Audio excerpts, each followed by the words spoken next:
The whole modern environmental movement has unfortunately been hijacked by an anti-human perspective that says that all human impact is bad. And you look at Michael Moore's movie, what it shows is he points out, yes, solar and wind have all these impacts, but he's against them and fossil fuels and nuclear. And that's what you see happening in the US.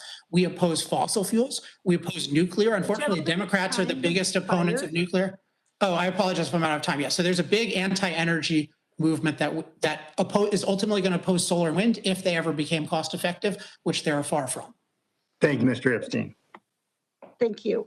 The chair now recognizes Mr. Huffman for 5 minutes. Thank you, Madam Chair. And Mr. Epstein, the environmental perspective is not against energy.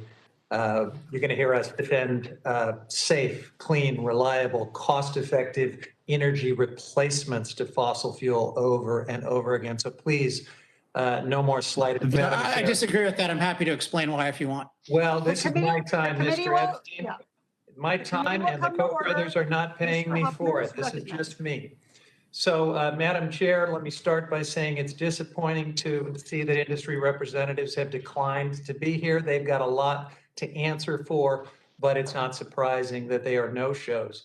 Instead of owning up to the damage of their pollution, or maybe following the lead of their European counterparts and beginning an earnest transition to clean energy, the leading American oil and gas companies are doubling down on a planet-wrecking business plan.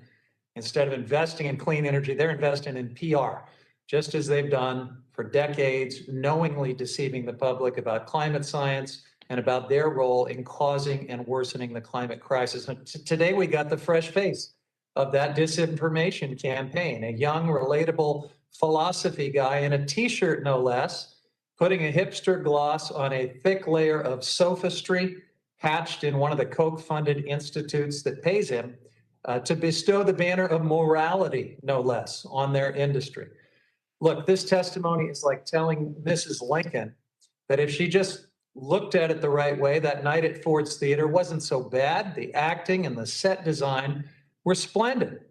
And if Congress and the American people just looked at it the right way, if we put aside the fact that the industry is literally killing the planet, if we pretend that replacing oil and gas with clean, safe, cost-effective alternatives is somehow impossible, then continuing down this road to climate perdition is a great plan.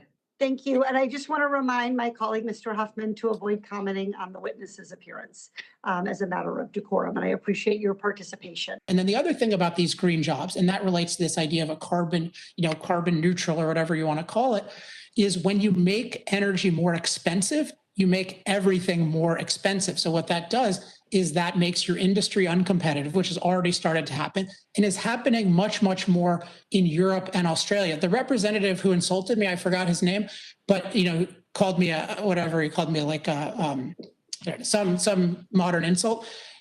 He's talking about Europe. Europe is a total disaster. They're shedding jobs all over the place because they have catastrophically high energy prices in places like Germany and Denmark that are only doing a fraction of the solar and wind adoption that this administration is talking about.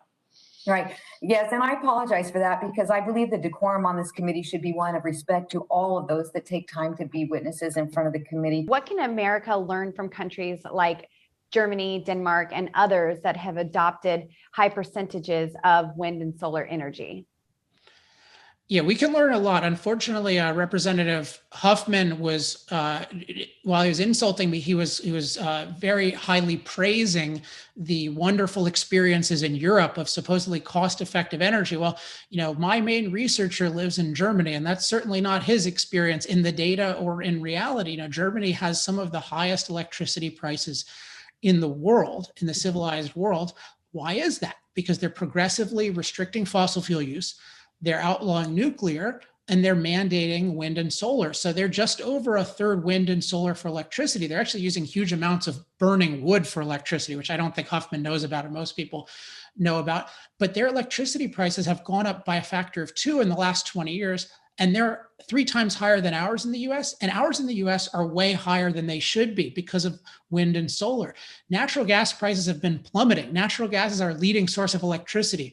Why haven't electricity prices gone down? It's because we've added all of these wasteful solar panels, wind turbines, and power lines, these huge power lines for them that don't do any good because you still need the reliable power plants. So the solar and wind, this is the point I tried to stress in my testimony and in my written testimony in particular, which people can see at energytalkingpoints.com. The costs of solar and wind don't replace the cost of reliable power plants. They add to the cost of reliable power plants.